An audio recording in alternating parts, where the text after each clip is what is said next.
जय श्री कृष्ण। श्री कृष्ण गोविंद हरे मुरारे, हे नाथ नारायण वासुदेव। श्री कृष्ण गोविंद हरे मुरारे, हे नाथ नारायण वासुदेव। श्रीमद् भागवत महापुराण के तृतीय स्कंद का 16वां अध्याय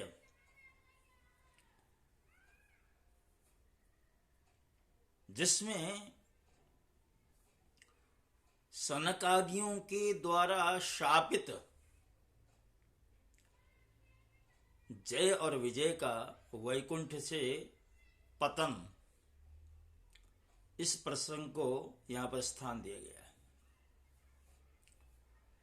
ब्रह्मा जी कहते हैं कि हे देवगणों, जब योगनिष्ठ सनकादि मुनियों ने इस प्रकार स्तुति की, तब वैकुंठ निवास श्री हरि ने उनकी प्रशंसा करते हुए यह कहा। सनकादियों ने शाप तो दे दिया, किंतु साथ ही साथ मन में ऐसा भाव हुआ कि हमने भगवान के जो नित्य सेवक हैं उनका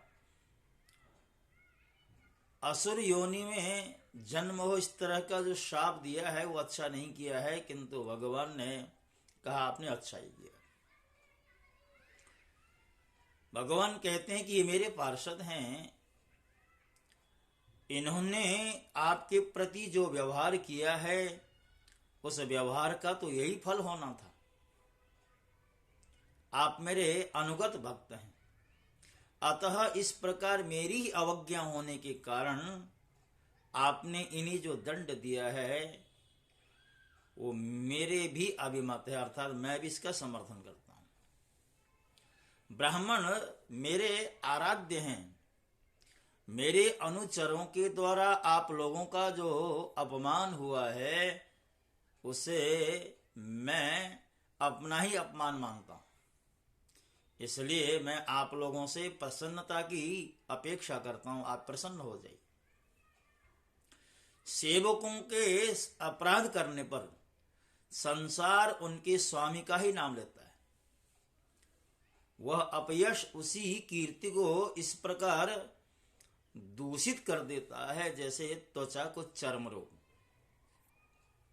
यानी सेवक के द्वारा किया हुआ अपमान भी उसके स्वामी के अपमान का कारण बन जाता है। अर्थात वो सेवक किसका था, तो कहते हैं फलाने का सेवक था, तो जिसके यहां वो सेवा में बैठा है, सेवा में प्रवृत्त होता है, उसकी भी बदनामी होती है। मेरी निर्मल सुयस सुधा में गीता गोता लगने से चांडाल पर्यंत सारा जगत तुरंत पवित्र होता है, इसलिए मैं वैकुंठ कहलाता हूं। किंतु यह पवित्र कीर्ति मुझे आप लोगों से ही प्राप्त हुई है, अर्थात भक्तों से ही तो ये कीर्ति प्राप्त हुई है। इसलिए जो कोई आपके विरुद्ध आचरण करता है वह मेरी भुजा ही क्यों न हो, मैं उसे तुरंत अलग कर देता हूं। आप लोगों की सेवा करने से ही मेरी चरण रज को ऐसी पवित्रता प्राप्त हुई है कि वह सारे पापों को तत्काल नष्ट कर देती है, और मुझे ऐसा सुंदर स्वभाव मिला है कि मेरे उदासीन रहने पर भी लक्ष्मी जी मुझे एक क्षण के लिए भी छोड़ती नहीं है।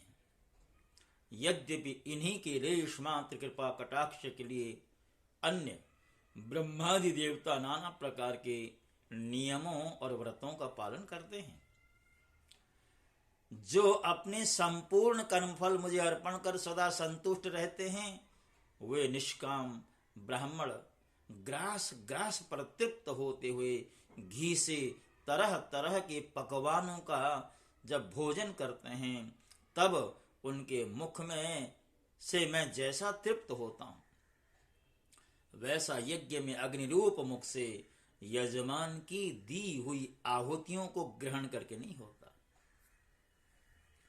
योग माया का अखंड और असीम ऐश्वर्य मेरे अधीन है तथा मेरी चरणोदक रूपिणी गंगा जी चंद्रमा को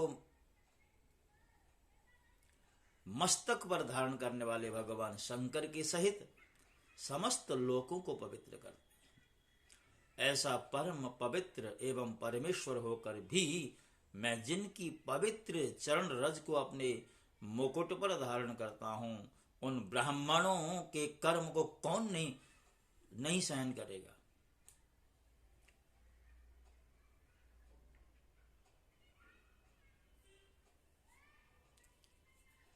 ब्राह्मण, दूध देने वाली गौएं और अनाथ प्राणी ये मेरे ही शरीर हैं। पापों के द्वारा विवेक दृष्टि नष्ट हो जाने के कारण जो लोग इन्हें मुझसे भिन्न समझते हैं, उन्हें मेरे द्वारा नियुक्त यमराज के गृध्र जैसे दूत, जो सर्प के समान क्रोधी हैं, अत्यंत क्रोधित होकर अपनी चोंचों से नोचते हैं। ब्राह्मण तिरस्कार पूर्वक कटु भाषण भी करे तो भी जो उससे मेरी भावना करके प्रसन्न चित्त से तथा अमृत भरी मुस्कान से युक्त मुख कमल से उसका आदर करते हैं, तथा जैसे रूठे हुए पिता को पुत्र और आप लोगों को मैं मनाता हूं, उसी प्रकार जो प्रेम पूर्ण वचनों से प्रार्थना करते हुए उन्हें शांत करते हैं, वे मुझे अपने वश में कर लेते हैं।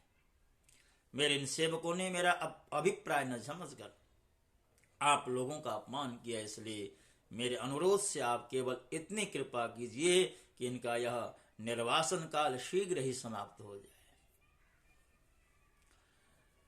ब्रह्मा जी कहते हैं कि हे देवताओं, सनकादि मुनि क्रोध रूप सर्प से डसे हुए थे, तो भी उनका चित्त अंतःकरण की प्रकाशित करने वाली भगवान की मंत्रमयी सुमधुर वाणी सुनते सुनते तृप्त नहीं हुआ। भगवान की उक्ति बड़ी मनोहर और थोड़े अक्षरों वाली थी, किंतु वह इतनी अर्थपूर्ण, सार युक्त, दुर्विज्ञ और गंभीर थी कि बहुत ध्यान देकर सुनने और विचार करने पर भी वे यह न जान सके कि भगवान क्या करना चाहते हैं। भगवान की इस अद्भुत उदारता को देखकर वे बहुत आनंदित हुए और उनका अंग अंग पुलकित हो गया। फिर योग माया के प्रभाव से अपने परम ऐश्वर्य का प्रभाव प्रकट करने वाले प्रभु से वे हाथ जोड़ कर कहने लगे। मुनियों ने कहा, स्वयं प्रकाश भगवान, आप सर्वेश्वर होकर भी जो यह कह रहे हैं कि यह आपने मुझ पर बड़ा अनुग्रह किया है, सो इससे आपका क्या अभिप्राय है, यह हम नहीं जान सके हैं। प्रभु, आप ब्राह्मणों के परम हितकारी हैं। इससे लोक शिक्षा के लिए आप भले ही ऐसा माने कि ब्राह्मण मेरे आराध्य देव हैं, वस्तुतः तो ब्राह्मण तथा देवताओं के भी देवता, ब्रह्मादि के भी आप ही आत्मा और आराध्य देव हैं। सनातन धर्म आपसे ही उत्पन्न हुआ है। आपके अवतारों द्वारा ही समय समय पर उसकी रक्षा होती है। आपकी कृपा से निवृत्ति परायण योगी जन सहज में ही मृत्यु रूप संसार सागर से पार हो जाते हैं। भगवान दूसरे अर्थार्थी जिनकी चरण रज की सर्वथा अपने मस्तक पर धारण करते हैं, वे लक्ष्मी जी निरंतर आपकी सेवा में लगी रहती हैं। सो ऐसा जान पड़ता है कि भगवान भक्तन आपके चरणों पर जो नूतन तुलसी की मालाएं अर्पण करते हैं, उन पर गुंजान करते हुए भवों के समान वे भी आपके पाद पद्मों को ही अपना निवास स्थान बनाना चाहती हैं, किंतु अपने पवित्र चरित्रों से निरंतर सेवा में तत्पर रहने वाली उन लक्ष्मी जी का भी आप विशेष आदर नहीं करते। आप तो अपने भक्तों से ही विशेष प्रेम रखते हैं। आप स्वयं संपूर्ण भजनीय गुणों के आश्रय हैं। भगवान, आप साक्षात धर्म स्वरूप हैं। आप सत्यादि तीनों युगों में प्रत्यक्ष रूप से विद्यमान रहते हैं तथा ब्राह्मण और देवताओं के लिए तप, शौच और दया अपने इन तीन चरणों से इस चराचर जगत की रक्षा करते हैं। हे देव, यह ब्राह्मण कुल आपके द्वारा अवश्य रक्षणीय है। यदि साक्षात धर्म रूप रूप होकर भी आप सुमधुर वाणी और पूजनादि के द्वारा इस उत्तम कुल की रक्षा न करें तो आपका निश्चित किया हुआ कल्याण मार्ग ही नष्ट हो जाए। हे प्रभु, आप सत्य गुण की खान हैं और सभी जीवों का कल्याण करने के लिए उत्सुक हैं। इससे आप अपनी शक्ति रूप राजा आदि के द्वारा धर्म के शत्रुओं का संहार करते हैं। सर्वेश्वर, इन द्वारपालों को आप जैसा उचित समझ में वैसा दंड दें अथवा पुरस्कार रूप में इनकी वृत्ति बढ़ा दें। हम निष्कपट भाव से सब प्रकार आपसे सहमत हैं।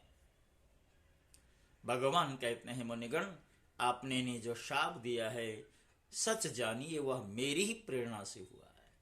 अब ये शीघ्र ही दैत्य योनि को प्राप्त होंगे और वहां क्रोधावेश से बड़ी हुई एकाग्रता के कारण सुदृढ़ योग संपन्न होकर फिर जल्दी ही मेरे पास लौट आएंगे। ब्रह्मा जी कहते हैं, तदनंतर उन मुनीश्वरों ने नयनाभिराम भगवान विष्णु और उनके स्वयं प्रकाश वैकुंठ धाम के दर्शन करके प्रभु की परिक्रमा की और उन्हें प्रणाम कर तथा उनकी आज्ञा पाकर भगवान के ऐश्वर्य का वर्णन करते हुए प्रमुदित हो वहां से लौट गए। फिर भगवान ने अपने अनुचरों से कहा, जाओ, मन में किसी प्रकार का भय मत करो, तुम्हारा कल्याण हो। मैं सब कुछ करने में समर्थ होकर भी ब्रह्म तेज को मिटाना नहीं चाहता, क्योंकि ऐसा ही मुझे अभिमत है। एक बार जब मैं योग निद्रा में स्थित हो गया था, तब तुमने द्वार में प्रवेश करते हुए लक्ष्मी जी को रोका था। उस समय उन्होंने क्रुद्ध होकर पहले ही तुम्हें यह शाप दे दिया था। अब दैत्य योनि में मेरे प्रति क्रोधाकार वृत्ति रहने से तुम्हें जो एकाग्रता होगी उससे तुम इस विप्र तिरस्कार जनित पाप से मुक्त हो जाओगे और फिर थोड़े ही समय में मेरे पास लौट आओगे। द्वारपालों को इस प्रकार आज्ञा दे भगवान ने विमानों की श्रेणियों से सुसज्जित अपने सर्वाधिक श्री संपन्न धाम में प्रवेश किया। वे देव श्रेष्ठ जय विजय तो ब्रह्म शाप के कारण उस उल्लंघनीय भगवत धाम में ही श्रीहीन हो गए तथा उनका सारा गर्व गलित हो गया। पुत्रों, फिर जब वे वैकुंठ लोक से गिरने लगे तब वहां श्रेष्ठ विमानों पर बैठे हुए वैकुंठ वासियों में महान हाहाकार मच गया। इस समय दिति के गर्भ में स्थित जो कश्यप जी का उग्र तेज है, उसमें भगवान के उन पार्षद प्रभुओं ने ही प्रवेश किया है, अर्थात जय और विजय ने। उन दोनों असुरों के तेज से ही तुम सबका तेज फीका पड़ गया है। इस समय भगवान ऐसा ही करना चाहते हैं। जो आदि पुरुष संसार की उत्पत्ति स्थिति और लय के कारण हैं, जिनकी योग माया को बड़े बड़े योगी जन भी बड़ी कठिनता से पार कर पाते हैं, वे सत्वादि तीनों गुणों के नियंता श्री हरि ही हमारा कल्याण करेंगे। अब इस विषय में हमारे विशेष विचार करने से क्या लाभ हो सकता है। अर्थात देवता जब दिति की कोख में पल रहे कश्यप जी के पुत्रों के भय से संतापित होने लगे हैं, देवता लोग ब्रह्मा जी से प्रार्थना करते हैं, ये सारे पृथ्वी अशांत क्यों हो रही है, हमारे मन में भय क्यों उत्पन्न हो रहा है। तो दिति के कोख में कौन आया है, किसके कारण जो है ये सब उपद्रव दिखाई दे रहा है, ये सारा वृत्तांत ब्रह्मा जी ने देवताओं को बताया है। भक्त जनों, आजकल कथाओं के नाम पर हम देखते हैं कथा कम, बाकी अन्य बातें बहुत होती हैं। मंचस्थ कथावाचक भी कथाओं से दूर हटकर अन्य जो है चिकनी चुपड़ी बातों से जनता जनार्दन को मनोरंजन परोस रहे हैं। मेरे विचार में आया, क्यों न मैं आपके समक्ष भागवत का जो गूढ़ रहस्य है वो रखूं, ये मेरा प्रयास है। आयोजनों में जाकर के आप पूरी तरह से भागवत की कथा सुन नहीं सकते। वहां तो अन्य बातें होती हैं, भजन कीर्तन नाचना गाना ये सब चलता रहता है। आप तक मैं भागवत के भाव को पहुंचा सकूं, मेरा प्रयास है। जिन्होंने मेरे चैनल को सब्सक्राइब किया है वो धन्यवाद के पात्र हैं, और जिन्होंने अभी तक मेरे चैनल को सब्सक्राइब नहीं किया उनसे करबद्ध प्रार्थना करता हुआ कि मेरे चैनल को सब्सक्राइब कीजिए और बेल आइकन का बटन दबाइए, ताकि यहाँ से जो भी कोई प्रसंग अपलोड हो आपके पास पहुँचे। तब तक के लिए जय श्री कृष्ण।